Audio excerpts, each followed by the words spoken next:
Bonjour à tous et à toutes. Alors, voilà, la conférence Les économies féministes, approfondir nos regards sur l'économie, incorporer les rapports sociaux et environnementaux pour mieux répondre aux enjeux sociétaux. Pas trop vite. Il faudra mettre le niveau. Crise écologique, sociale, politique, démocratique, économique, financière, globale et systémique, menaçant la vie sur Terre comme la Terre. Si un autre monde est et doit être possible, un autre monde existe déjà, en théorie comme en pratique. Dans des courants de pensée, des approches, des termes et des discours, mais aussi dans des pratiques et des actions, des expériences et des initiatives concrètes, des mouvements sociaux et des réseaux. Il s'agira dans cette conférence de questionner les économies féministes au pluriel, de l'économie féministe comme de l'écoféminisme, dans ses concepts comme dans ses expériences. Ainsi, approfondir nos rapports sur l'économie, d'une critique du cadre de l'économie capitaliste dominante, de cette économie de marché compétitive, exploitante et à but lucratif, aux débats centraux et points de convergence et divergence avec l'économie solidaire et l'économie sociale et solidaire. Dit en d'autres termes, qu'est-ce que les économies féministes? L'économie féministe, l'écoféminisme, quel concept théorique et expérience pratique? Quel rapport à l'économie dominante capitaliste, à l'économie solidaire et à l'ESS? Dans quelle mesure les économies féministes sont-elles des économies transformatrices et réparatrices, qui prennent soin des personnes, des sociétés, de la Terre? Quelle relation et rapport à l'ESS? Cette conférence proposera plusieurs regards croisés avec plusieurs intervenants. Nous aurons... L'ordre a un petit peu changé, alors je vais essayer de m'y retrouver. Nous aurons tout d'abord Josette Combe. Donc, Josette Combe, présidente de l'Institut de recherche et développement Nouveta, administratrice du MES, du Mouvement pour l'économie solidaire, et du RIPES Europe, donc le réseau intercontinental pour la promotion de l'économie sociale et solidaire en Europe. Nous aurons ensuite, donc, Josette Combe nous présentera le concept d'écoféminisme et des expériences à travers le monde, et nous amènera aussi vers le Forum social mondial des économies transformatives. Nous aurons ensuite la présentation de Madame Sylvie Kermarek, chargée de projet au sein de la Chambre régionale de l'économie sociale et solidaire en Occitanie. Elle nous présentera les chiffres clés de l'égalité professionnelle dans le secteur de l'économie sociale et solidaire. Nous aurons ensuite Luciane Lucas dos Santos, donc Lucas qui est chercheuse et membre du Centre d'études sociales de l'Université de Coimbra au Portugal, du groupe de recherche sur la démocratie, la citoyenneté et le droit, DECIDE, du groupe de travail sur l'économie solidaire du CES, ce centre d'études, et donc également spécialiste sur les économies féministes. Malheureusement, elle n'a pas pu être présente parmi nous. Elle a eu des petits soucis de santé, mais elle interviendra. Alors, la visioconférence ne marche pas non plus. Donc, elle interviendra en fait par conversation téléphonique. Et Virginie nous traduira son intervention au fur et à mesure. J'espère que ça va aller, mais j'en suis sûre. Enfin, nous aurons, pour conclure, nous avons la chance d'accueillir Monica Benuccio, compagne de Marielle Franco, qui va témoigner de la situation des mouvements féministes et LGBT au Brésil. Peut-être également, nous fera peut-être passer un message pour le Forum social mondial de Barcelone. Voilà. Donc je passe la parole à Josette Combe.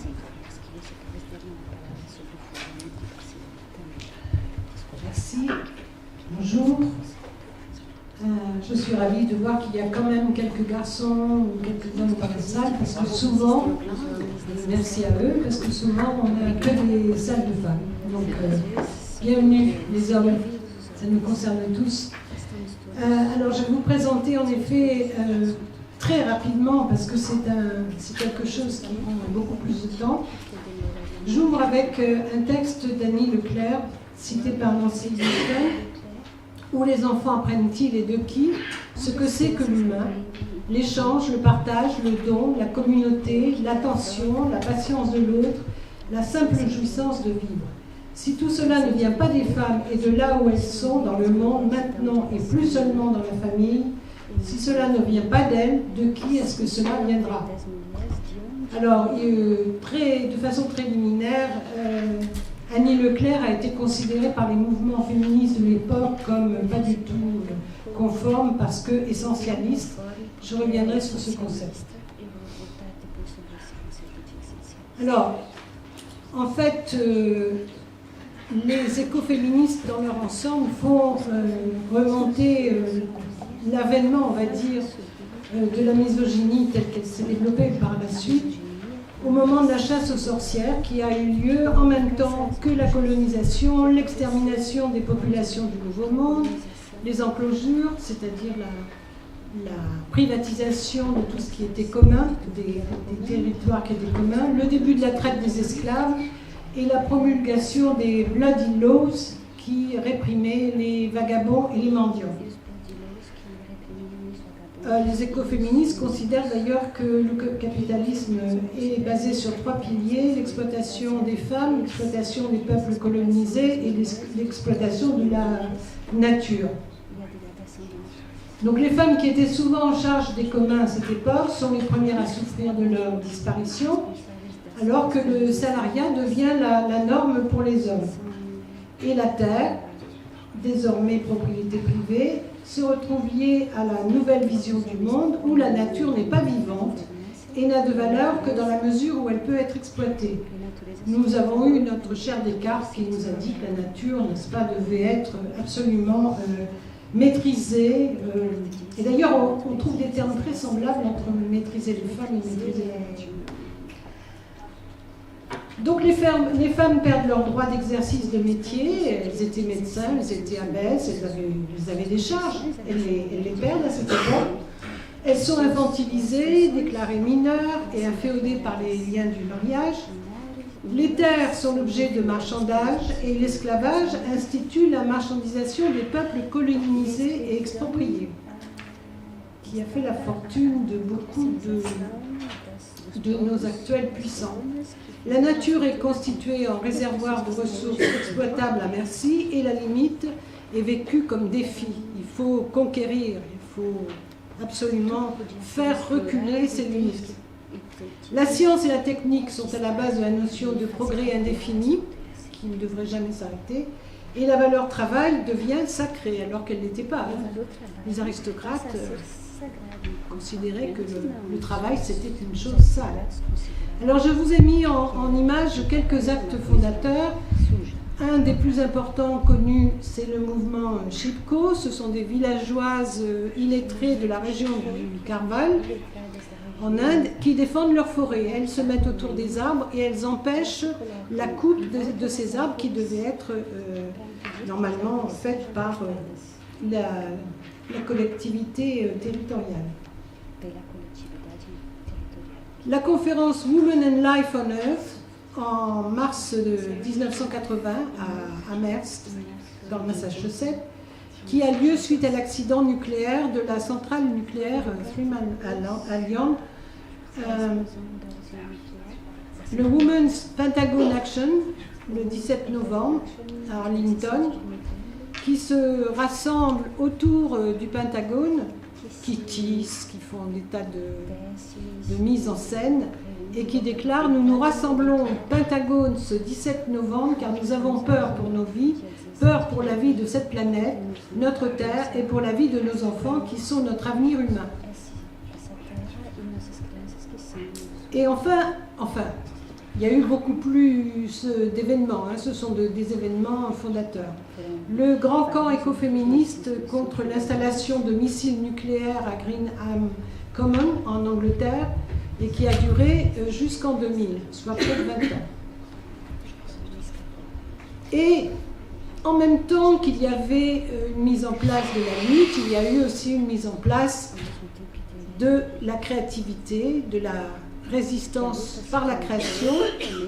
Vous avez peut-être entendu parler de Wangari Maathai, qui a été prix Nobel de la paix en 2004 et qui a initié en 1977 un mouvement de plantation d'arbres. Plus de 61 51 millions d'arbres ont été plantés, plus de 30 000 femmes ont été formées à la foresterie, à la transformation alimentaire, à l'apiculture et à d'autres métiers qui les aident à gagner leur vie tout en préservant leur terre et leur environnement. Je vais cavaler un peu, hein. J'ai un quart d'heure, donc c'est pour ça que je vous ai fait un PowerPoint, parce que si je ne fais que le dire, vous n'aurez pas le temps de... Alors, beaucoup de ces actions sont moins orientées vers une démonstration médiatique, c'est pour ça qu'il y en a beaucoup dont on n'entend pas parler, que vers une sauvegarde réelle d'un territoire qui est menacé et qui est donc défendu par les populations qui y séjournent au prix quelquefois de leur propre vie. Et en ce moment, ça n'en finit plus. Les femmes, les hommes aussi, mais les femmes qui sont assassinées alors qu'elles défendent leur terre. Des recherches de l'AWID et de la Coalition internationale des femmes défenseurs des droits de l'homme et des femmes, basées sur des consultations avec les femmes d'Afrique, d'Asie et d'Amérique latine, révèlent des modèles spécifiques de violence contre les femmes qui défendent les terres et les communautés et la résistance aux industries extractives et au pouvoir des entreprises. Je ne vous fais pas la liste des sévices que ces malheureuses subissent, avec évidemment, en point d'ordre, le viol. Alors, Reclaim, c'est le grand mouvement, c'est le grand slogan des femmes écoféministes et qui signifie se réapproprier et réhabiliter et réinventer des concepts majeurs pour les écoféministes. Revaloriser ce qui a été dévalorisé, aussi bien les corps que les compétences intellectuelles ou émotionnelles des femmes, retrouver de l'estime de soi, de la confiance en soi, etc. Et repenser l'action politique en dehors des schémas androcentrés, c'est-à-dire ceux de la compétition. L'alternative n'est pas de dénaturaliser les femmes, d'où une polémique entre les mouvements qui veulent accéder au même statut que les hommes et le mouvement des femmes qui veulent simplement réinventer une humanité. Et c'est une nuance très importante. Mais considérer les tâches dites féminines comme essentielles, mais à partager, et leur conférer une importance qu'elles n'ont pas dans l'imaginaire collectif. Il s'agit aussi d'ajuster l'organisation politique, relationnelle, domestique et économique aux conditions matérielles qui rendent l'existence possible et rendre évidente l'écodépendance de tous les humains et leur égale responsabilité dans la sauvegarde écosystémique. Un petit rappel, le travail gratuit des femmes, qui représente 11 milliards de dollars et les 2/3 du seul travail féminin. Le travail domestique, double journée, triple présence, enfants, travail, parents âgés dépendants. Et selon une chercheure italienne, pardon messieurs, mais j'avais envie de rajouter ça, le départ d'un homme soulage une femme de 6 heures de travail hebdomadaire. C'est pas moi qui le dis, c'est la chercheure. Alors un petit point sur le care qui nous est gracieusement laissé en partage, n'est-ce pas? Le care, prendre soin, c'est une activité générique qui comprend tout ce que nous faisons pour maintenir, perpétuer et réparer notre monde, de sorte que nous puissions y vivre aussi bien que possible. Et il s'agit là d'une citation de John Tronto qui a écrit sur ces questions-là.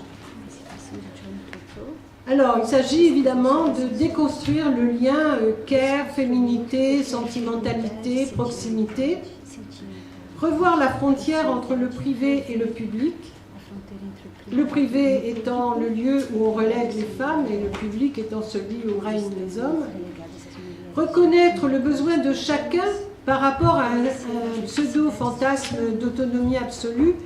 On se demande finalement qui sont ceux qui sont dépendants si on regarde le nombre de servants qu'il faut à un certain nombre de gens pour soi-disant exister. Et enfin, envisager la puissance du caregiving, c'est-à-dire par rapport au fait de nier la dépendance envers les pourvoyeuses de soins. Là, j'ai mis le féminin parce que c'est la plupart du temps des femmes qui soignent. Alors, il y a beaucoup de chantiers en urgence, hein. il faut développer le concept de société décente qui assure le respect de tous. Revoir les échelles d'utilité sociale. Est-ce que vraiment un type qui travaille dans la balistique à créer des balles qui feront plus mal que les autres devrait être payé plus cher qu'une femme qui soigne des gens malades? Je vous laisse réfléchir là-dessus. Redonner leur dignité aux travailleurs du soin à autrui, mais aussi du soin à la nature. Parce que maintenant, les petits métiers, les petits boulots, c'est aussi s'occuper des espaces verts. C'est des petits boulots, c'est sans intérêt, hein, c'est pas très important, on ne les paye pas beaucoup, ils taillent les haies, voilà. Donc on a vraiment à réfléchir entièrement sur les échelles d'utilité sociale et redonner une citoyenneté aux humains en situation d'immigration. Ça aussi c'est urgent parce que nous constituons des bombes à nos portes en traitant les gens comme s'ils n'étaient pas des gens. Alors, les grands mouvements de souveraineté alimentaire, de lutte contre la nucléarisation du monde, la pollution de l'air et de l'eau, l'accaparement des terres, la spoliation des peuples premiers, la violence à l'égard des femmes, tout ça, ce sont les chantiers en cours. Et le chantier principal, c'est bien de promouvoir un autre logiciel d'organisation de la vie qui modifie structurellement les paramètres de l'économie et de la politique. Là, je cite Christiane Larère, qui est une chercheure. Donc, l'économie solidaire est écoféministe, ou ne sera pas. Ça, c'est une déclaration du Congrès basque de l'économie solidaire en 2016. Soit elle est écoféministe, soit ce n'est pas de l'économie solidaire. Il faut être très clair là-dessus. L'ESS et l'économie écoféministe partagent les critiques sur le système économique dominant et la volonté de construire une économie plus juste basée sur l'interdépendance, la réciprocité, les pratiques démocratiques et participatives, tout en maintenant toujours la relation d'égalité entre les personnes comme fondamentale, ainsi que l'importance de préserver l'écosystème. Alors c'est une façon de ramasser, d'une certaine façon, la définition de l'économie solidaire et en même temps la volonté du mouvement écoféministe. Alors quelques petits exemples en Europe, puisque on vous l'a annoncé, je fais partie du réseau intercontinental de promotion de l'économie sociale et solidaire en Europe, de l'économie solidaire, d'ailleurs, nous on préfère dire solidaire, en Europe, qui est membre aussi du réseau international, puisqu'il y a plusieurs réseaux au niveau des continents. Donc quelques petits exemples tirés justement du travail qui est fait au sein du réseau intercontinental. Quartier du Monde, qui depuis 15 ans ont mis en place 5 programmes de long terme. 27 organisations sociales sont accompagnées, 4000 bénéficiaires directs des programmes, 20 entités participantes au réseau et plus de 50 partenaires opérationnels et financiers réguliers sur 3 continents et 9 pays. Ils ont édité un guide, je vous ai mis la référence à la fin. Ils forment à l'économie féministe. Ils forment à l'économie et ils soutiennent les femmes dans leur organisation et ils le forment aussi à l'économie féministe. Le REAS, qui est le réseau espagnol, qui est un des plus anciens en Europe, et la CHES, qui est le réseau catalan, un des plus anciens en Europe aussi, inclus dans leur évaluation, ils ont un système d'évaluation de bilan social qu'il faut circuler dans leur réseau de façon à ce que les gens s'ajustent pour être à peu près au clair avec, soi-disant, leurs prétentions. Et dans ce bilan social, ils incluent, bien sûr, toute une cotation, en quelque sorte, des comportements féministes. Et ils proposent des formations à leurs membres sur ce thème. Donc, j'espère ne pas avoir dépassé mon temps, tout va bien ? Parfait. Je suis allée vite, hein.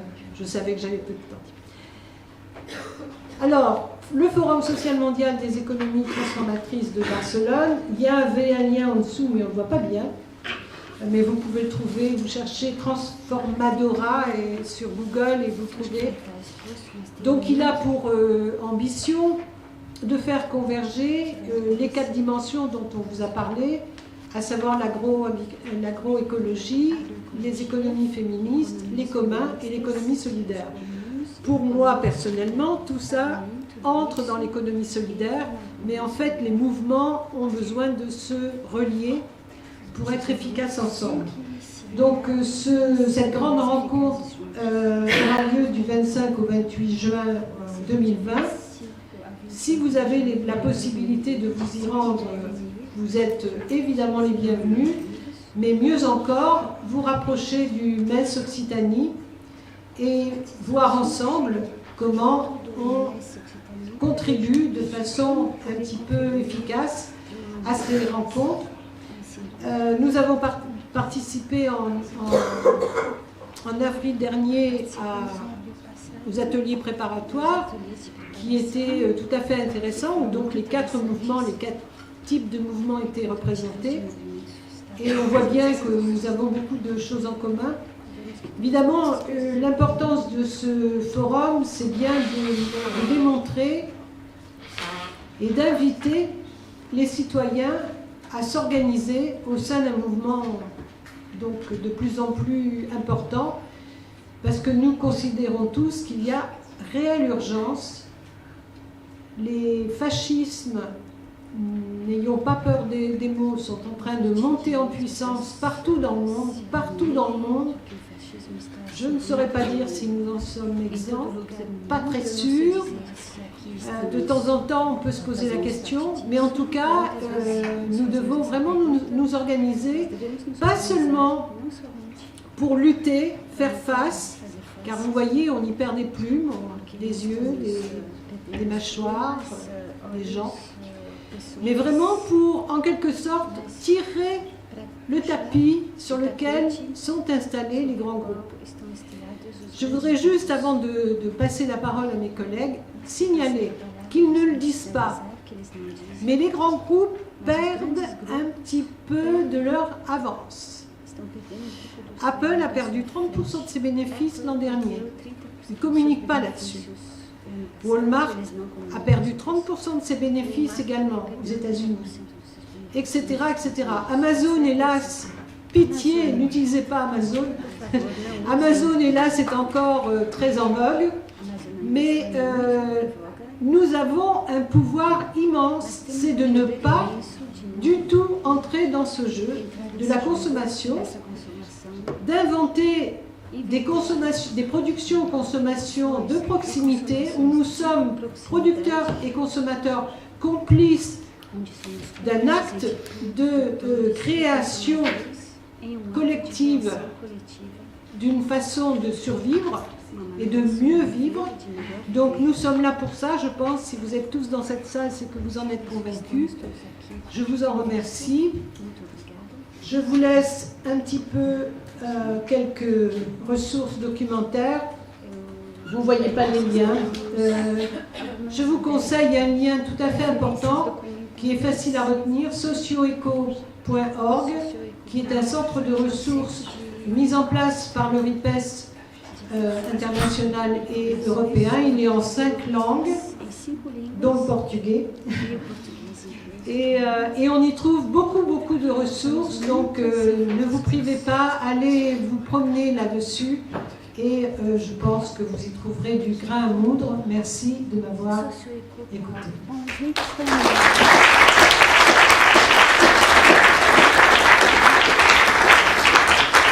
Il paraît qu'il ne faut pas que j'y touche, alors je laisse pour l'instant. Si on se grandit, parce que comme ça, elle a changé. Oui, bah, changer de place. Ah oui, pour le sans souci. Du coup, je coupe le micro, vous allez parler. Vous voulez pas un micro Ça, c'est bien. Vous préférez ça? Ah, mais c'est des transitions. Donc, merci Josette Combe pour cette intervention. Petite mise en route de l'ordinateur Voilà, Voilà. c'est fait. Maintenant, c'est donc Sylvie Kermarek qui va nous présenter donc les chiffres clés de l'égalité hommes-femmes dans l'économie sociale et solidaire en Occitanie. Bon, ben, bonjour à tous. Je vais prendre le micro, ce sera mieux. Oui, donc bonjour à tous. Donc moi je suis de la Chambre régionale d'économie sociale et solidaire. Donc la Chambre régionale possède en son sein, toutes les chambres régionales de France, un observatoire dont l'objectif c'est de produire de la donnée, pas pour produire de la donnée en soi, mais pour pouvoir produire des études ou des enquêtes qui vont servir à la fois à partager des diagnostics, à partager, à donner à voir, on va dire, et à donner aussi à réfléchir aux acteurs de l'économie sociale et solidaire, et puis du coup à donner aussi des cartouches pour l'action.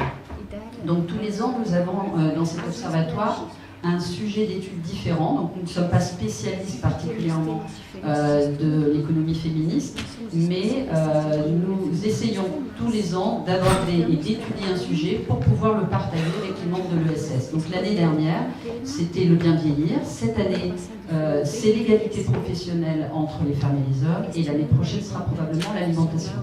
Donc on partage avec les acteurs les résultats de cette enquête. Donc là, aujourd'hui, je vais le faire très brièvement. Je vais prendre quelques chiffres clés qui pourront servir justement à la discussion et peut-être dans l'action. Mais on constituera la totalité de l'enquête le 3 décembre, toujours ici à Toulouse. Donc si ça vous intéresse, vous pourrez avoir plus de détails sur les résultats de l'étude et de l'enquête. Alors rapidement, le premier chiffre qu'on peut dire, c'est que, et que vous savez sûrement si vous êtes dans les structures d'économie sociale et solidaire, c'est que c'est une économie qui est fortement féminisée, hein, beaucoup plus que dans le privé lucratif. Donc on est à presque 70% de femmes, alors que dans le privé lucratif, on est à 40%. Et dans le public, on est plus convergent avec le public, qui est autour de 62%. Donc ça veut dire déjà que la question féminine, elle existe de par la structure même des personnes qui occupent des emplois dans l'ESS. Alors si on va juste sur un chiffre aussi assez parlant, ça veut dire que 2 salariés sur 3, en fait, 70%, dans les associations, les mutuelles ou les fondations, 2 salariés sur 3 sont des femmes. Ça c'est un fait de base. Les coopératives font un peu exception. Il y a plus, un équilibre plus grand dans les coopératives. On est presque à 50%, mais il y a 47% de femmes, donc un chiffre moins important. Mais dans le reste de l'économie sociale et solidaire, et on sait que les associations ils sont prépondérants puisqu'on a plus de 80% d'associations, on va retrouver ce chiffre de 2 salariés sur 3 qui sont des femmes. Donc j'aurais pu mettre EES, mais enfin bon, c'était compliqué à écrire, donc j'ai mis 2 salariés sur 3 sont des femmes.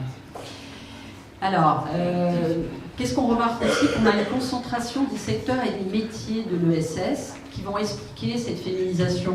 Alors, c'est intéressant parce que tout à l'heure, Josette vous a parlé du care comme étant quelque chose d'important dans les économies féministes, à la réalité. Et nous, ce qu'on voit, c'est que dans l'ESS, les secteurs et les métiers que traditionnellement l'ESS a investigués et a pris à bras-le-corps, ce sont des secteurs qui sont ceux du care. Hein, c'est le premier gros secteur de l'ESS, c'est le care.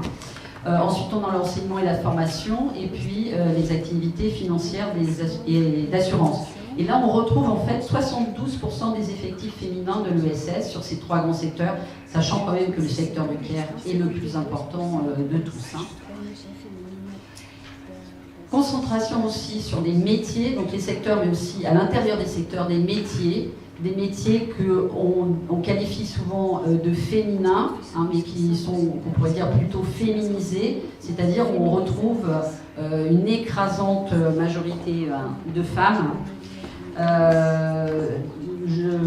Là, on a donc le chiffre de 12 métiers qui concentrent la moitié des effectifs de l'ESS, donc 10 qui sont fortement féminisés. Donc vous voyez, on a dans la concentration de la concentration, les métiers, c'est l'aide à domicile par exemple, on a 96% de femmes, ça peut être les aides-soignantes, 89%, les secrétaires, 94%, les infirmières, 85%, les aides médico-psychologiques, 81%. Je vous ai pris que ceux qui sont vraiment très marquants, mais voilà, on a beaucoup de métiers on a ces 12 métiers sur lesquels on va retrouver une grande partie de nos effectifs. Alors, on pourrait s'en réjouir, après tout, pourquoi pas avoir des métiers féminins, avec des secteurs où il y a beaucoup de femmes. Il y a bien plein de secteurs où il y a beaucoup d'hommes et ça ne pose pas beaucoup de problèmes. La question, c'est qu'à l'intérieur de ces secteurs et de ces métiers, on va retrouver parfois, plus que dans d'autres secteurs, des conditions d'emploi un peu précaires. Alors, ce n'est pas toujours le cas, hein, mais on va dire qu'une femme sur deux, déjà, la précarité, on l'entend comme ça, à travers le temps partiel. Effectivement, dans ces métiers du care et du soin, ceux que j'ai évoqués, on a beaucoup de temps partiel. Donc on ne va pas aller sur la question de savoir s'ils sont subis ou voulus, parce que là on est sur de la statistique brute, hein, c'est de la donnée INSEE, donc on n'a pas cette variable qualitative, mais on voit quand même que voilà, on a quand même cette question du temps partiel. Il faut le contrebalancer quand même par le fait que même si les femmes sont à temps partiel, elles peuvent quand même être en CDI. Donc il faut entendre la précarité plus sur le côté revenu, hein, du coup, parce que si on est en CDI, c'est bien, mais si on est à temps partiel, ça veut dire qu'on ne peut pas avoir quand même un revenu peut-être à la hauteur de ce qu'on pourrait attendre. Et ça rejoint tout à fait d'ailleurs ce que dit Josette sur le fait que ces métiers-là, qui sont pourtant des métiers fondamentaux, tous ceux de l'accompagnement, du soin, ne sont pas valorisés aujourd'hui. Donc ça veut dire aussi que les femmes sont sur des métiers peu rémunérateurs. Sur la question de la féminisation des emplois, ce que je voulais vous dire, c'est que, et des secteurs, on n'est pas différent dans l'ESS que dans l'économie classique, c'est-à-dire que si on a une entreprise qui est dans le même secteur et le même métier dans l'économie lucrative, on aura aussi énormément de femmes. Hein. Mais le fait est que nous, on concentre sur ce secteur-là, on est beaucoup moins diversifié que l'économie lucrative, donc on concentre les questions ou les problèmes, c'est pas toujours des problèmes, en tous les cas des constats, on peut dire. Hein. Alors, au-delà de ce que je viens d'évoquer, avec les conditions je vais juste, voilà, je vais juste revenir en arrière sur les conditions d'emploi précaires. Donc, on a vu une femme sur deux qui travaille à temps partiel, mais quand même pas mal de CDI, même si c'est moins hein, que dans le privé hors ESS, hein, où on va être plutôt à 72%. Donc on a quand même une forme de précarité, mais c'est beaucoup plus que les hommes, hein, puisque les hommes c'est 52% d'hommes en CDI. Et sur le temps partiel, là aussi, on a 30% on a beaucoup plus de femmes, pardon, travaillent à temps partiel que d'hommes, puisqu'on n'a que 30% d'hommes qui travaillent à temps partiel dans l'économie sociale et solidaire. Voilà. Ensuite, est-ce qu'on a un plafond de verre hein, c'est une expression qu'on utilise beaucoup dans l'économie lucrative. Est-ce qu'on l'a aussi dans l'ESS? On peut dire que oui, puisque on voit que sur l'ensemble des femmes qui sont salariées de l'ESS, il n'y en a que 10% qui atteignent les postes à responsabilité, contre 19% pour les hommes. Donc ça veut dire quand même que là aussi on a presque le double hein, d'hommes qui atteindront les postes à responsabilité. Et puis ça fait quand même un écart de 8 points, c'est plus important que pour le privé lucratif et c'est à peu près équivalent à l'économie publique. Voilà, donc le plafond de verre, oui, il existe dans l'ESS comme ailleurs. Sur la question du plafond de verre, c'est aussi la question des salaires. Hein. Est-ce que si on monte moins haut dans la hiérarchie, ben forcément aussi on est moins payé. Et on a un différentiel important entre les femmes et les hommes dans l'ESS, puisqu'on a un différentiel de 24% en moyenne. Hein. Alors il y a des secteurs d'activité où le différentiel est moindre, d'autres où il est plus important. Donc c'est une moyenne. Qu'on peut aussi corriger parce que justement le poids du temps partiel fait que les rémunérations globalement sont plus faibles. Donc si on corrige, on arrive à 14%, ce qui est conséquent, mais réduit effectivement ce chiffre. Ce qui est embêtant, c'est que plus on s'élève dans les catégories socio-professionnelles, on pourrait se dire, ben, du coup, là, les écarts vont être moindres. Et ben non, c'est l'inverse. Plus les écarts sont marqués, plus on monte dans les responsabilités, plus on a d'écart de salaire entre les hommes et les femmes. Et puis, constat inquiétant aussi, hein, après 40 ans, le salaire des femmes aura tendance à stagner alors que celui des hommes va augmenter, et notamment fortement après 50 ans. C'est corrélé au poste, hein, effectivement. Hein. Plus on va avoir des postes importants dans les derniers postes de direction, plus le salaire va monter très fortement. Et les femmes, elles, malheureusement, leur carrière ne décolle pas, en fait, même si elles ont bien démarré, et bien ensuite, leur carrière ne décolle pas en termes de rémunération. Voilà, et puis, comme je disais tout à l'heure, le temps partiel impacte bien sûr les revenus, et puis le fait qu'on soit sur des métiers qui sont des métiers du care, notamment sur lesquels on a une surreprésentation des salariés de SS, mais des rémunérations plutôt modérées, eh bien ça impacte évidemment toute la courbe des revenus. Voilà. Alors juste 2 slides pour finir. Sur les instances de gouvernance, donc les chiffres que je vous ai présentés avant, c'était une étude réalisée à partir des données INSEE, très globale et quantitative. On a fait une enquête auprès, nationalement, je crois qu'on a eu plus d'1 millier de réponses, et ici en local on a eu 233 réponses. Donc ce n'est pas statistiquement suffisant pour dire que c'est objectif ou scientifique, mais ça peut quand même donner une idée un peu plus qualitative de la présence dans les instances de gouvernance. Alors ce sont surtout des associations qui nous ont répondu, ce qui est logique, hein, 83% d'associations, c'est quand même la proportion dans le SS des associations. Hein. Donc on est sur une proportion assez logique. Par contre, du coup, on a eu peu de réponses significatives sur les coopératives ou les mutuelles. Mais voilà ce qu'on nous a répondu.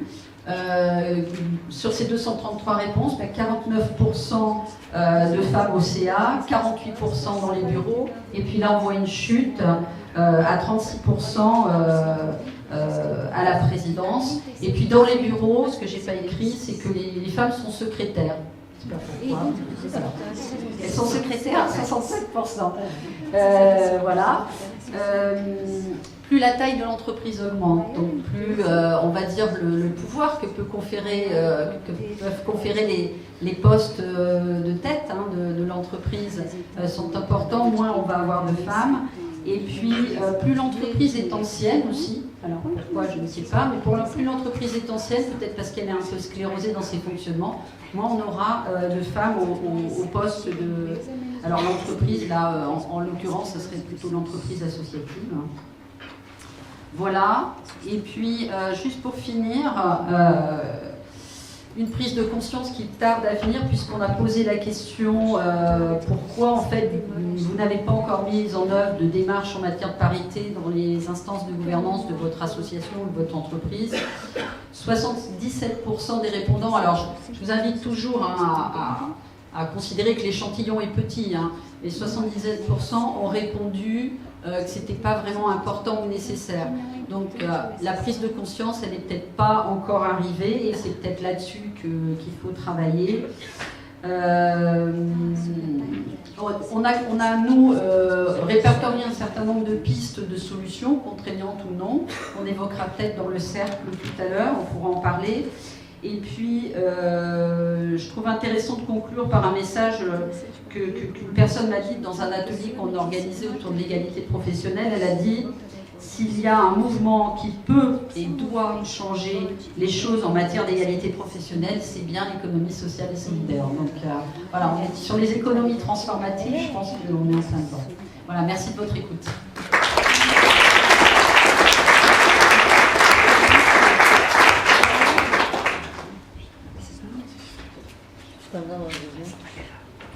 Alors, maintenant, merci Sylvie Camarec pour cette présentation, ce panorama.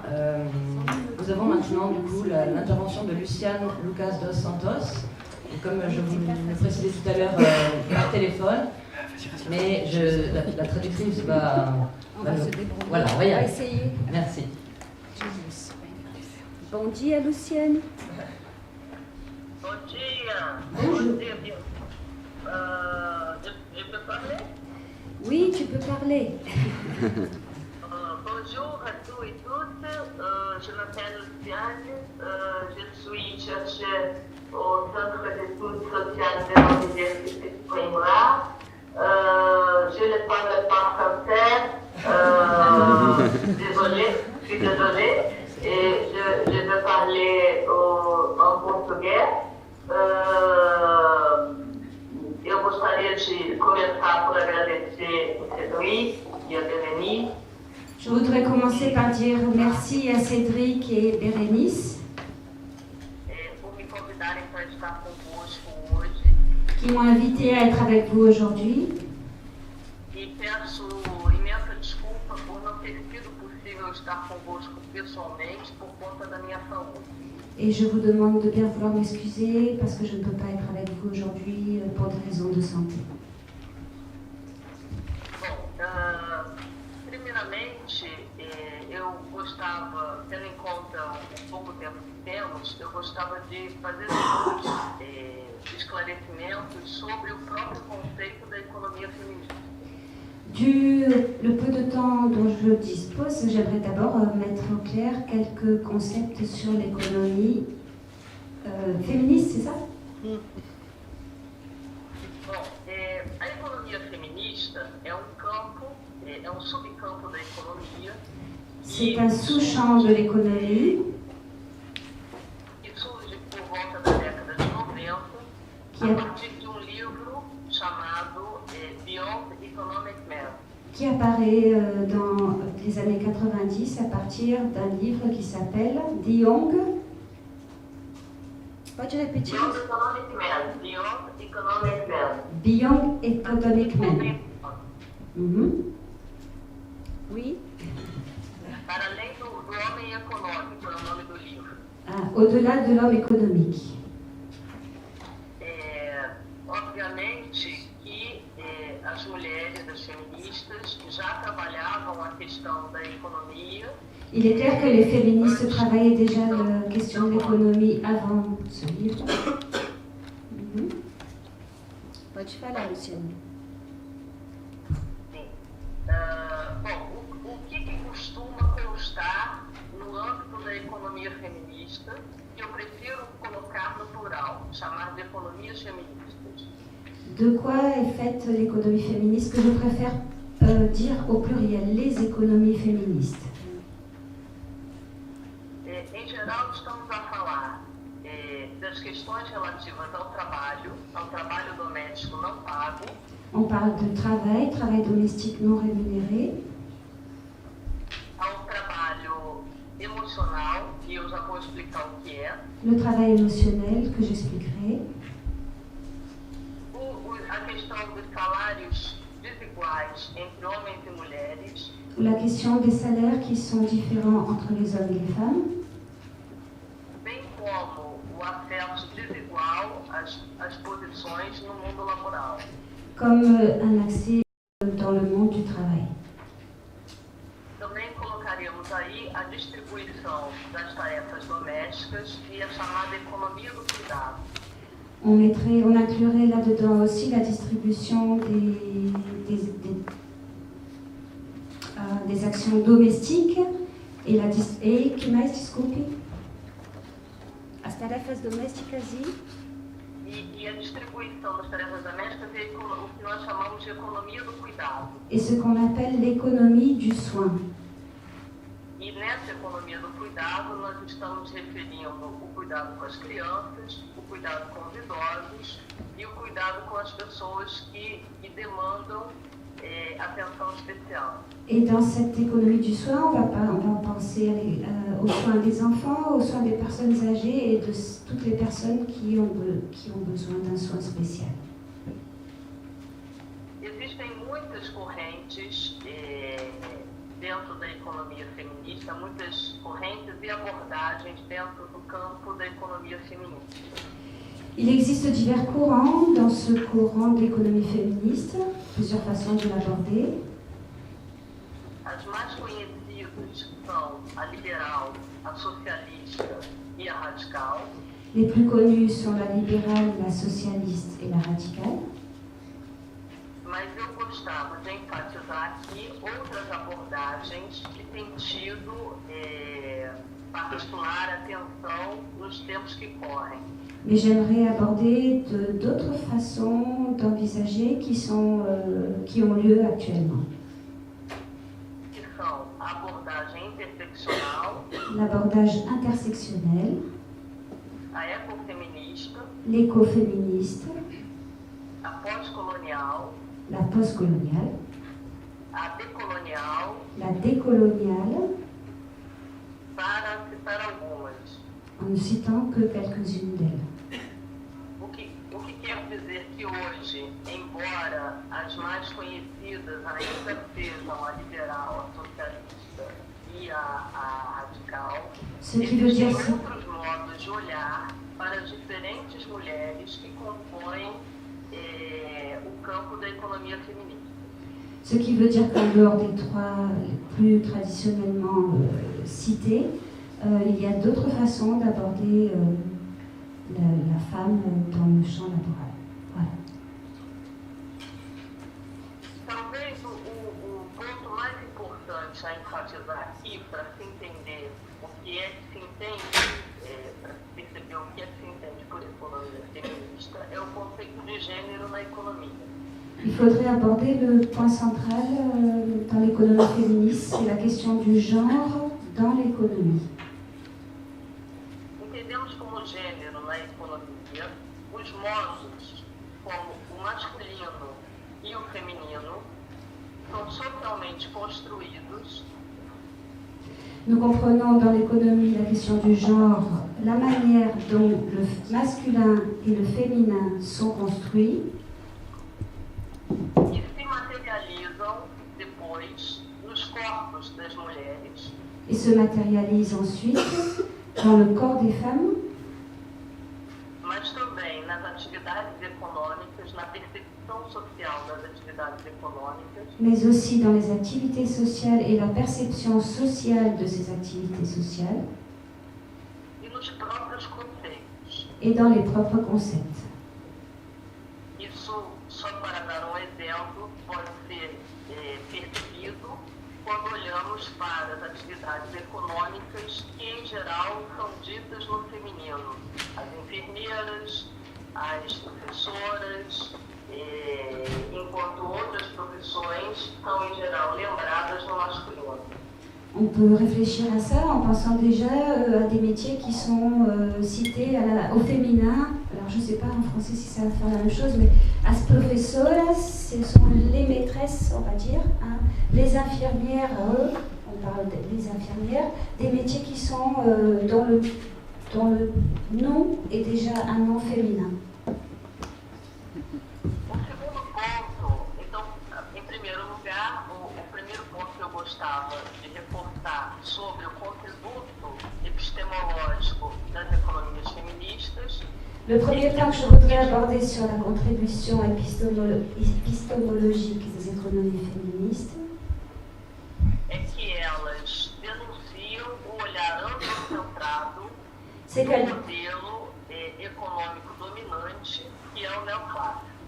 c'est qu'elle dénote le regard androcentré des économies dominantes, Sobretudo com a sua visão de uma abstração matemática surtout por sur, conta da vida. surtout sur leur vision d'une abstraction mathématique qui ne prend pas en compte la vie. O segundo ponto a referir diz respeito à importância do campo da provisão, a vida material, ultrapassando a ideia de mercado e sendo percebida como o campo da provisão, do provisionamento. Le deuxième point, c'est le provision ou approvisionnement, je suis désolée, je ne sais pas exactement vous dire. Le nom a été dit. Muito bem, Luciane, desculpe. Eu repito.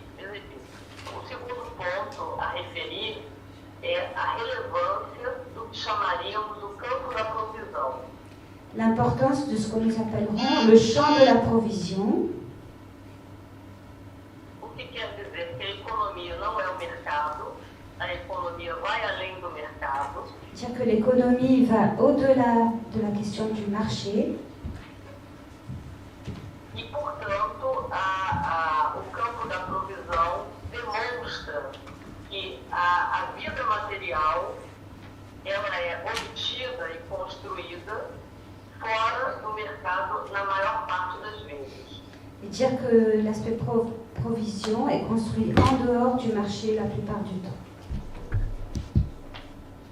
Isso pode ser melhor visto, se vocês tiverem tempo, num iceberg. On peut imaginer un iceberg dessiné, Desenhado por duas feministas, Gibson e Graham. dessiné par deux féministes. Pode repetir os nomes, por favor? Gibson e Graham, Sim. que demonstraram que nós só conseguimos perceber, qui ont démontré que nous ne pouvons percevoir a economia que é produzida pelo trabalho capitalista, l'économie produite par le travail capitaliste numa empresa capitalista, dans une entreprise capitaliste, num sistema de produção capitalista. dans un système de production capitaliste. Isso significa que temos dificuldade de perceber o que está fora de um trabalho assalariado. C'est ce qui veut dire que nous avons du mal à percevoir ce qui est en dehors d'un travail salarié E fora do âmbito das relações laborais et en dehors des relations laborales capitalistes. Bom, para conseguir ser mais direta as mensagens que gostava de deixar convosco, Pour aller plus directement au message que je voudrais vous passer, principalmente aquelas que talvez interessem a quem está trabalhando nos movimentos sociais no dia a dia, surtout plus intéressant pour ceux qui travaillent sur les mouvements sociaux au quotidien, eu vou ressaltar 3 pontos para a nossa discussão. je vais relever 3 points pour notre discussion. O primeiro deles tem a ver com o lugar da narrativa do desenvolvimento. La narrative du développement sera le premier point. E relacionada a essa narrativa, os conceitos de pobreza e riqueza. Et à cette narrative, je vais associer les concepts de pauvreté et de richesse. Devemos levar em consideração, principalmente nós que trabalhamos com projetos financiados internacionalmente, Nous qui travaillons avec des projets financés à niveau international devons avoir en compte como as guidelines desses projetos les guidelines de ces projets, les lignes qui guident ces projets, nos trazem uma ideia universal de desenvolvimento nous apportent que não dá conta da diversidade do mundo. nous apportent des lignes de développement qui ne prennent pas en compte la diversité du monde. Uma das contribuições da economia feminista interseccional e pós-colonial Une des contributions de l'économie féministe intersectionnelle postcoloniale é que nós, uma das contribuições é que nós façamos uma leitura, est que nous fassions une lecture situada das categorias e dos conceitos, située, como eles surgem nos lugares. située des catégories, des concepts et comment ceux-ci apparaissent dans les différents endroits. Exemplo mais claro, L'exemple le plus clair, temos uma feminista africana, nous avons une féministe africaine chamada Oyeronke Oyeyumi, que tem, eu vou dizer a frase toda e depois você vê como é a melhor forma de traduzir. Tá. A Oyeronke Oyeyumi, esta feminista nigeriana, se não estou equivocada, ela vai, por exemplo, questionar o próprio conceito de gênero nas sociedades africanas. Elle va discuter le propre concept de féminisme, c'est ça, dans la société africaine, Tendo em conta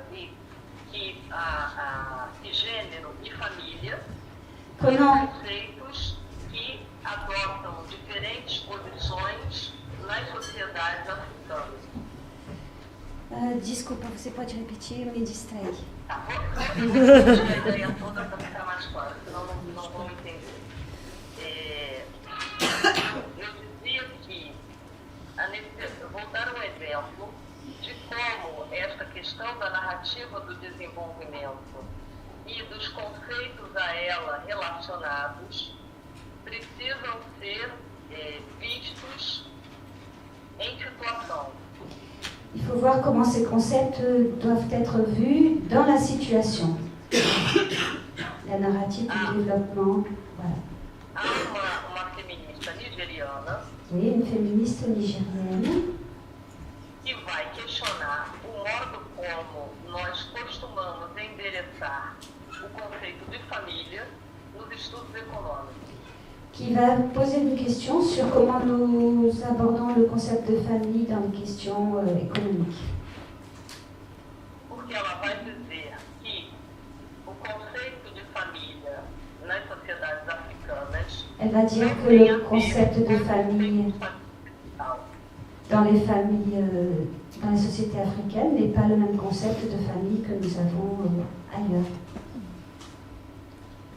Um outro limite que a própria economia feminista tem como campo de conhecimento L'autre limite que l'économie féministe a dans son champ de connaissances é demonstrado por uma feminista chamada Cecília Rio, est démontré par une féministe appelée Cecilia Rio, que vai analisar a sociedade estadunidense qui va analyser la société américaine e vai mostrar que, no âmbito da economia feminista, o trabalho doméstico não pago et montrer que dans le cadre de l'économie féministe, le travail féminin domestique non rémunéré não é o tema principal das mulheres negras n'est pas le thème principal des femmes noires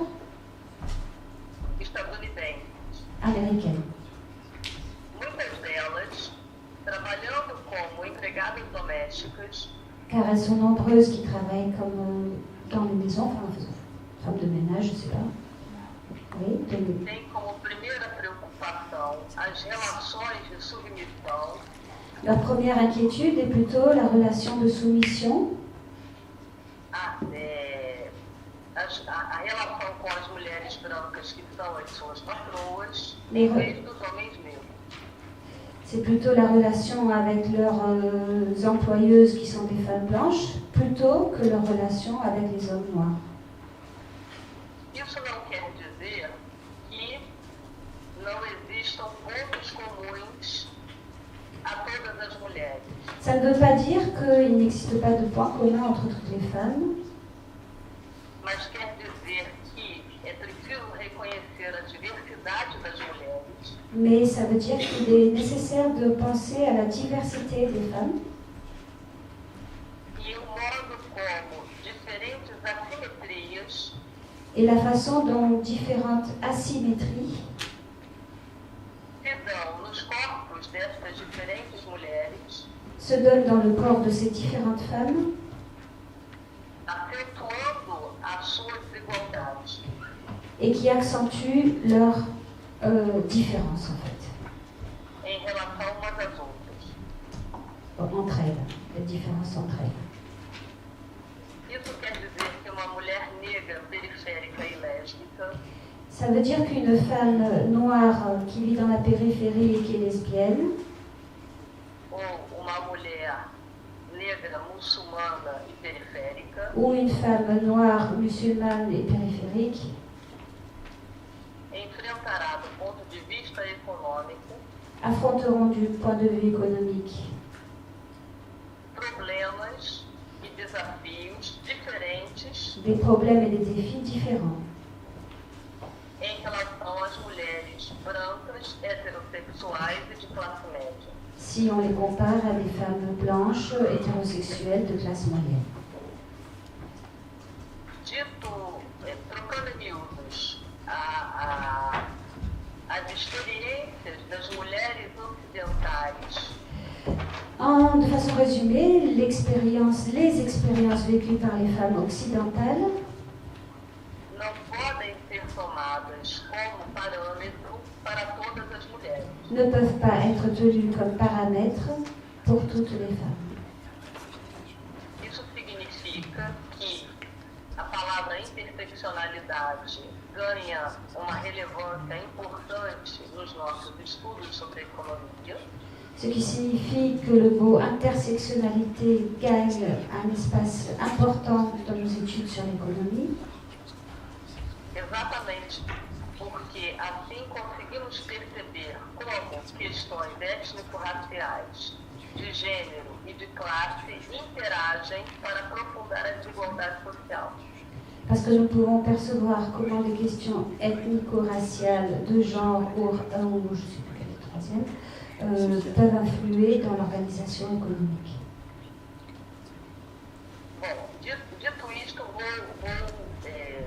colocar mais duas ideias sobre a mesa. Je vais donner deux concepts de plus. Antes de finalizar contando os contributos da economia feminista para a economia solidária e da economia solidária para a economia feminista. Avant de vous expliquer quelles sont les contributions que l'économie solidaire peut avoir pour l'économie féministe et inversement. E toda essa discussão, ao fim e ao cabo, poderá ser traduzida em como vamos efetivamente pensar o que é democracia econômica, no seu sentido mais pleno. Ce qui nous amènera à réfléchir sur ce qu'est la réelle démocratie économique dans son sens absolu.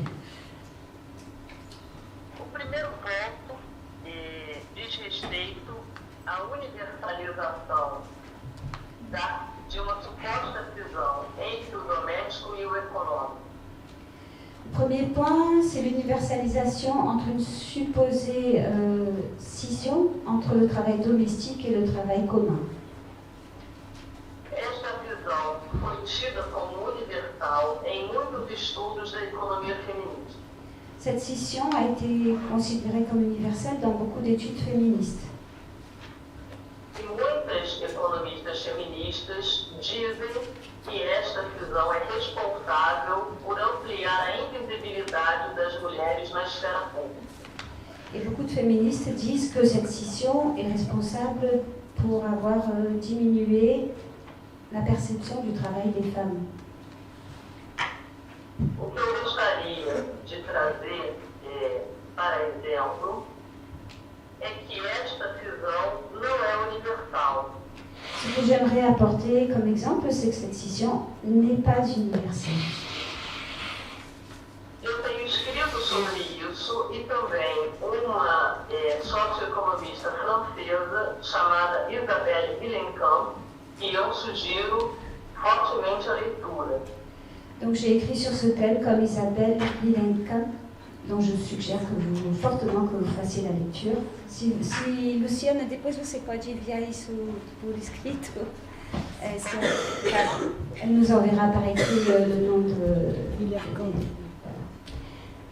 est connu. Um exemplo de como esta cisão não pode ser universalizada. Un exemple de comme cette scission ne peut pas être universalisée, vue d'une façon universelle, voyons. É a situação das mulheres indígenas em várias partes do mundo. C'est la situation des femmes autochtones dans plusieurs parties du monde. Lembrando que mulheres indígenas também existem na Europa e não apenas na América Latina. Rappelant qu'il existe des femmes autochtones également en Europe et pas seulement en Amérique latine. Ou na África. Ou en Afrique. E nesse sentido, gostava de lembrar que as economias indígenas não se separam o doméstico do econômico.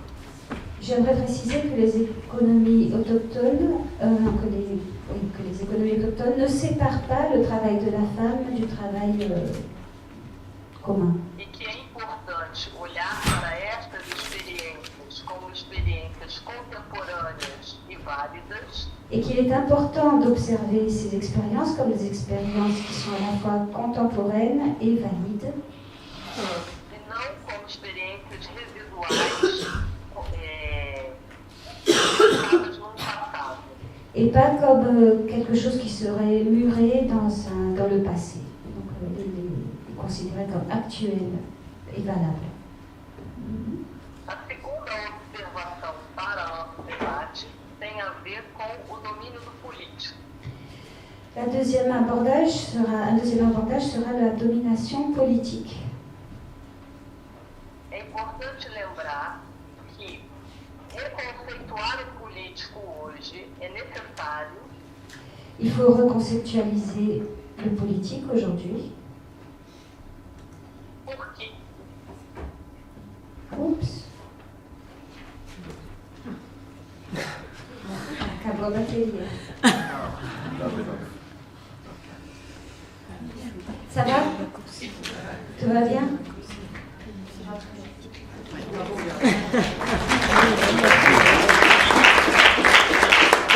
Agora acabou a bateria do telefone, mas já o Cedric arrumou outro. Merci, Cedric. Então, você estava falando de repenser la politique. je peux continuer? Oui, merci beaucoup. Tu as été applaudi. Você foi aplaudida. Eu dizia da importância de percebermos nas economias indígenas, acho que era isso. Não, você estava na política, de repensar a política. J'étais parlant de politique, de la dimension politique. Exact. Sim. A importância de percebermos o político onde ele, em geral, não é visto a olho nu. Et d'observer la politique là où on ne la voit pas à l'œil nu de façon générale. E isso é importante porque as mulheres têm sido protagonistas no mundo todo. C'est important parce que les femmes sont protagonistes dans le monde entier. E este político, às vezes, tem vindo a acontecer no domínio do doméstico. Et ce politique arrive souvent dans le domaine domestique. Esse doméstico deve ser compreendido não como apenas o lugar das tarefas domésticas, Il faut qu'on envisage ce domestique pas seulement comme l'endroit où sont exécutées les tâches ménagères, mas como o espaço de articulação, o primeiro espaço de articulação de diferentes mulheres. mais comme le premier espace d'articulation de différentes femmes. Dou-vos um exemplo. Mulheres indígenas que resolveram se encontrar com outras mulheres assentadas da reforma agrária, mulheres quilombolas, Comme les femmes autochtones qui ont décidé de s'unir avec les femmes du mouvement Sans Terre, des groupes quilomboles, e mulheres ribeirinhas, et les femmes ribérinhas, C'est ça?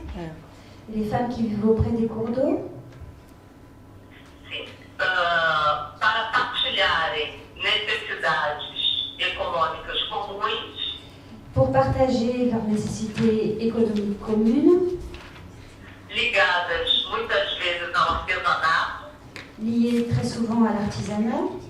mas na verdade essa ligação Mais en réalité, cette liaison cria laços para a articulação dessas mulheres crée des liens pour l'articulation de ces femmes nos espaços públicos, dans les espaces publics,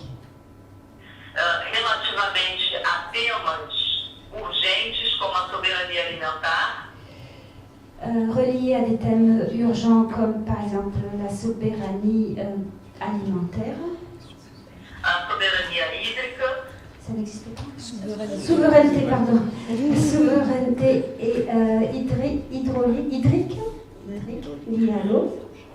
A luta contra o desmatamento e pela demarcação de terras.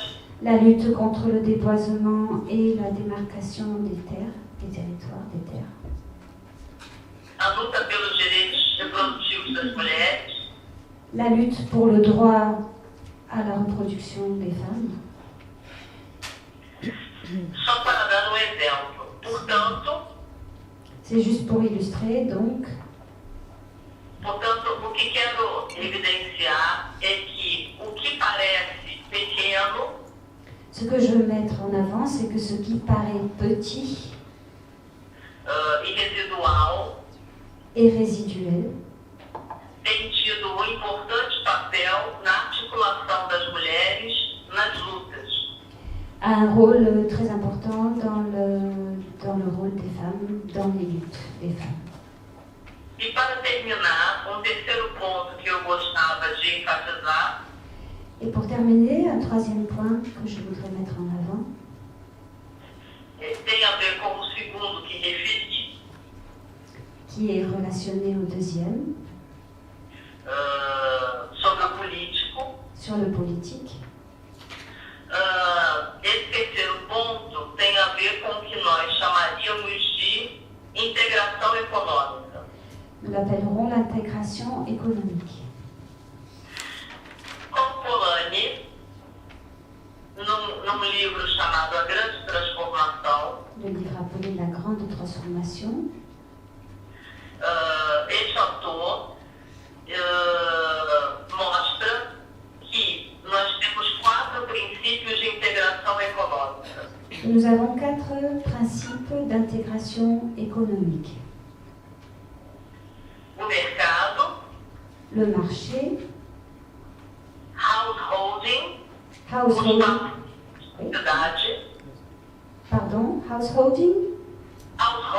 que é o espaço da domesticidade, da provisão. L'espace de la, alors je sais pas, domesticité, de la provision.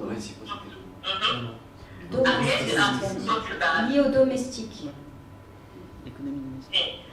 Então, só para colocar novamente, para não haver confusão.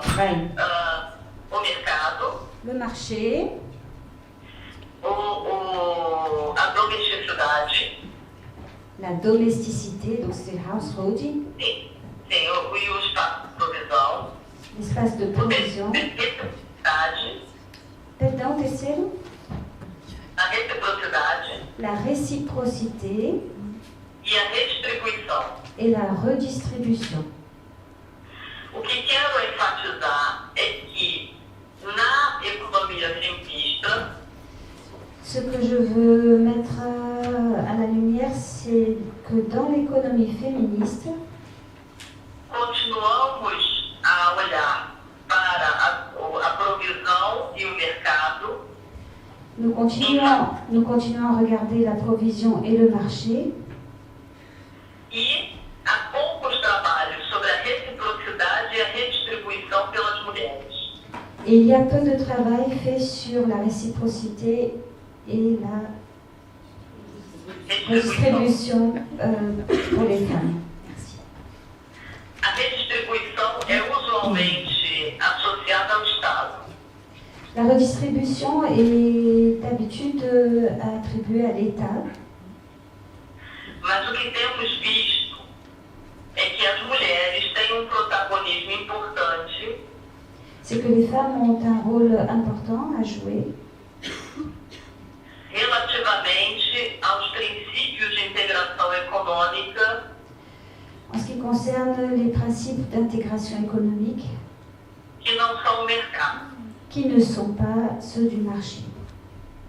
E nesse sentido, talvez dos maiores contributos das economias feministas Et dans ce sens, une des plus grandes contributions des économies féministes, apesar de alguns desses pontos não estarem presentes na maioria dos trabalhos, même si la plupart de ces points ne soient pas présents dans la plupart des ouvrages, é mostrar o protagonismo das mulheres c'est montrer la place protagoniste des femmes na reincrustação econômica, dans la réincrustation économique, ou seja, na aproximação novamente da economia às questões sociais. c'est-à-dire de rapprocher l'économie des questions sociales. E aqui questão social quer dizer aquilo que torna o econômico com sentido. Ici, la question économique, c'est rapprocher ce qui torne l'économique com sentido. É alguma coisa com sentido na vida da Ah, pessoa. com sentido, donner du sens. Pardon, mon frère. Je comprenais pas. Não entendi de consentimento. D'accord, donner du sens. Voilà, pode falar, Luciane. E então, para terminar mesmo, duas frases. A economia feminista tem contribuído para a economia solidária. L'économie féministe a contribué pour l'économie solidaire Na medida em que evidencia as assimetrias de gênero em Dans la coletivos mesure- de economia. Desculpa, vai por partes porque são conceitos comparados. Tá bom? Eu vou dizer a frase e depois Corta você aí, tá bom. acha melhor. Tá bom. Como é que a economia feminista tem evidenciado, tem contribuído para a economia solidária, à medida que evidencia, entre outras coisas, as assimetrias de gênero em coletivos de economia solidária. Não tem problema, não tem problema. Não, mas não é. Olha só, vai ficar mais fácil. Vai por partes. Vai por partes, por favor. Sim, vou por partes. A economia feminista tem contribuído para a economia solidária Donc l'économie féministe contribue pour l'économie solidaire em 3 pontos, dans 3 points. mostrando as assimetrias de gênero Démontrant les asymétries de genre nos próprios coletivos de economia solidária dans les collectifs d'économie solidaire, evidenciando o olhar androcentrado que temos sobre a economia mettant en évidence le regard androcentré que nous portons sur l'économie e chamando a atenção para o mundo do trabalho não pago. et appelant l'attention sur le monde du travail non rémunéré. Trabalho esse muito comum na economia solidária. Un travail qui est très très commun dans l'économie solidaire. Je vous demande un tout petit instant, s'il vous plaît. Luciane, parece que o tempo está esgotado aqui. Se você Estou na última frase. Tá bom, d'accord. E vice-versa, o contributo da economia solidária para a economia feminista Et inversement, la contribution de l'économie solidaire pour l'économie féministe tem a ver com a ampliação do sentido do econômico, a à voir avec l'amplification du sens économique que a economia solidária permite, que l'économie solidaire permet, valorizando a sociabilidade donnant de la valeur à la sociabilité e a articulação em coletivos para a luta por direitos. et l'organisation dans des collectifs dans la lutte pour les droits. Eu vou ficando por aqui, agradeço a vossa atenção. Je vais arrêter maintenant mon élocution. Merci beaucoup de votre attention. Estou à disposição para responder as vossas perguntas. Et je suis disponible à répondre aux questions que vous auriez dans un deuxième temps.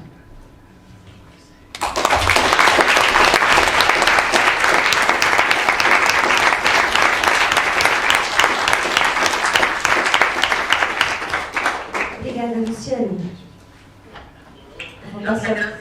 vou passar o telefone para o Cedric, tá bom? Para vocês combinarem a sequência. Merci à la traductrice.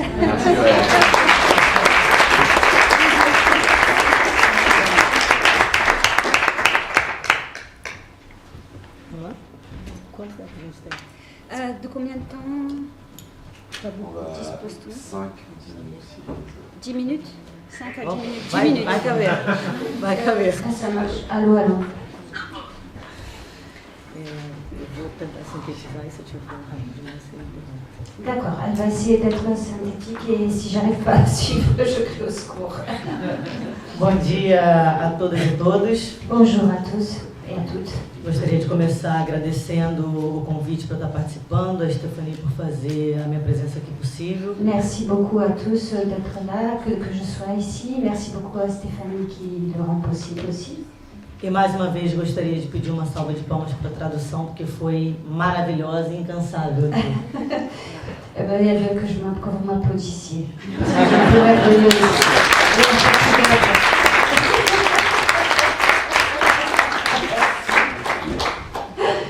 Bom, acho que as 3 exposições que tivemos aqui hoje, elas sintetizaram muito bem o que eu também entendo enquanto economia feminista, economia solidária. Les 3 exposés que nous avons eus aujourd'hui ont bien expliqué et résument bien ma façon de voir l'économie féministe et solidaire.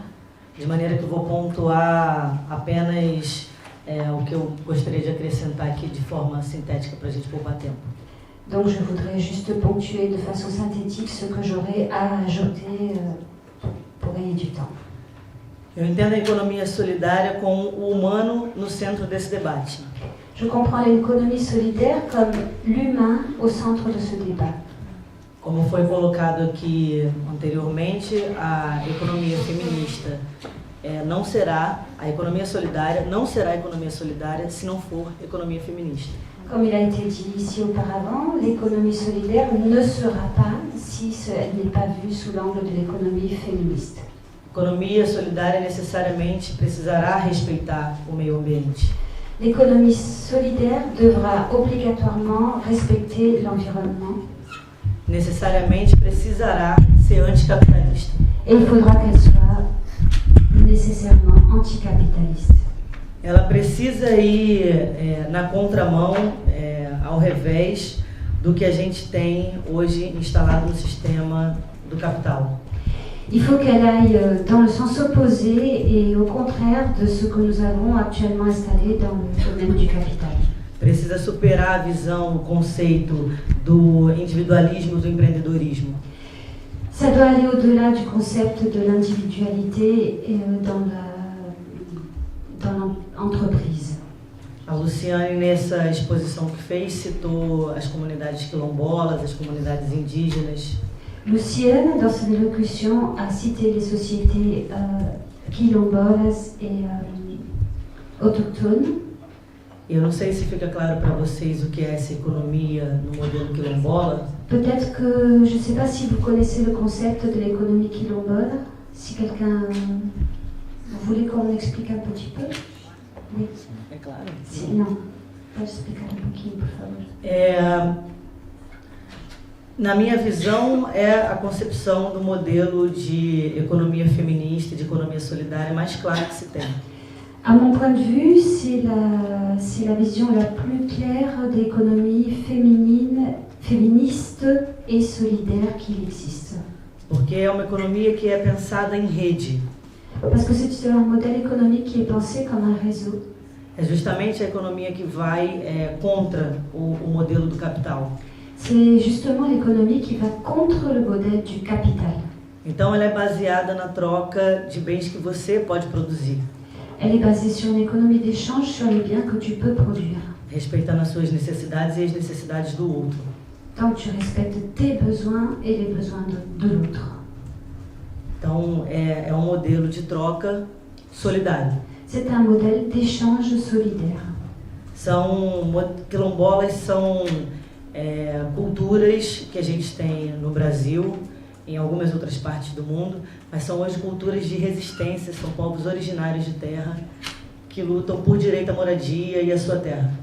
Quilombolas sont des organisations sociales qui existent au Brésil, mais dans d'autres endroits du monde, des pôles de résistance sur la propriété, enfin sur l'utilisation de la terre. E nesse modelo, é dos modelos que o Estado brasileiro, por exemplo, se esforça em eliminar. Et c'est un des modèles que l'État brésilien cherche à éliminer. De maneira que a Luciane também colocou, eu acho muito assertivo, que a gente precisa falar sobre interseccionalidade. Et dans ce que Luciane a dit, je pense qu'il est important de garder le regard sur ce concept d'intersectionnalité. Ela pontuou a diferença de ocupação do mercado entre uma mulher branca e entre uma mulher negra. Elle a ponctué la différence dans le marché d'une femme noire et d'une femme blanche. Agora você imagina comparado a mulher negra que está na base dessa pirâmide das opressões e no topo da pirâmide da vulnerabilidade da violência. Il faut imaginer la femme noire qui est à la base de cette pyramide des possibilités, c'est ça? Na base da pirâmide? Na base ela está nas opressões. Dans les oppressions, elle est à la base dans les E oppressions. no topo dos índices são os maiores índices de violência. Et elle est au sommet de la pyramide en ce qui concerne la violence. Então, comparar uma mulher negra, o acesso ao campo de trabalho, ao mercado de trabalho, uma mulher negra a homem branco, Comparer les possibilités d'accès au travail d'une femme noire à celle d'un homme blanc, no debate da violência é imaginável. dans le débat de la violence, c'est imaginable. Então, a economia solidária, ela vai, e a economia feminista, ela vai ser um modelo onde a gente consegue desconstruir essas desigualdades, que são desigualdades construídas no modelo machista, patriarcal. Donc dans l'économie solidaire et l'économie féministe, on va déconstruire ces images qui sont les images construites par le système avec l'optique patriarcale.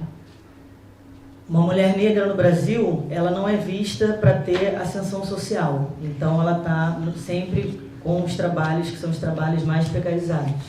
Une femme noire au Brésil n'est pas vue comme quelqu'un qui peut accéder à une ascension sociale, donc ils lui sont réservées les professions de travail de base. As mulheres, de forma geral, têm menos acesso ao mercado de trabalho. Les femmes, de façon générale, ont moins accès au marché du travail. Mas a economia feminista, ela necessariamente precisa ser anticapitalista, porque uma mulher branca não tem, a mulher negra não tem os mesmos acessos que uma mulher branca. Mais l'économie solidaire féministe doit être absolument anticapitaliste parce que les femmes noires n'ont pas accès aux mêmes conditions que les femmes blanches. Enquanto no início do feminismo as mulheres brancas lutavam pelo direito ao trabalho, ao voto, quand au début du féminisme, les femmes blanches se battaient pour le droit au travail, pour le droit au vote, as mulheres negras eram escravizadas e nunca tiveram a opção de não trabalhar. les femmes noires étaient esclaves et n'avaient pas le choix de ne pas travailler. Então as mulheres hoje ainda cumprem também o que é a tripla jornada, que é cuidar do trabalho, dos filhos, da casa. Et les femmes aujourd'hui continuent à avoir porter la triple casquette du travail, les enfants, la maison. E é com solidariedade, com empatia, que a gente precisa desconstruir esse olhar para poder fazer a construção desse novo modelo, que é a economia solidária. Et c'est avec la solidarité et l'empathie qu'il faut qu'on arrive à déconstruire ce regard pour faire un nouveau regard d'économie solidaire. Antes de fazer isso, a gente vai precisar entender quais são as nossas posições de privilégios. Pour ce, il faut d'abord qu'on comprenne quelles sont nos positions de privilège. Vai ter que abrir mão de alguns privilégios em prol da coletividade. Il va falloir qu'on accepte d'ouvrir, de céder sur certains de nos privilèges au bénéfice de la collectivité. Então, acho que para concluir aqui, devido ao nosso tempo, eu gostaria de mencionar Bell Hooks, que é uma Audre Lorde, que é uma mulher negra, que tem uma frase que eu acho que sintetiza um espírito de solidariedade. Donc je voudrais citer Audre Lorde, c'est ça? le nom Audre Lorde. Audre Lorde qui dit une phrase qui synthétise assez bien ce que je voudrais vous dire. Não serei livre enquanto outra mulher for prisioneira, Je ne serai pas libre tant qu'une autre femme est prisonnière, ainda que as correntes dela sejam diferentes das minhas. même si les chaînes qu'elle porte sont différentes des miennes. Então, que a gente possa pensar nesse novo mundo que a gente quer construir e pôr em prática com as nossas ações, as ações de solidariedade para construir um mundo mais justo, mais igualitário para todas e todos. Obrigada. Donc qu'on se repense pour construire un monde plus solidaire et qui soit plus égalitaire pour toutes et tous. Merci beaucoup.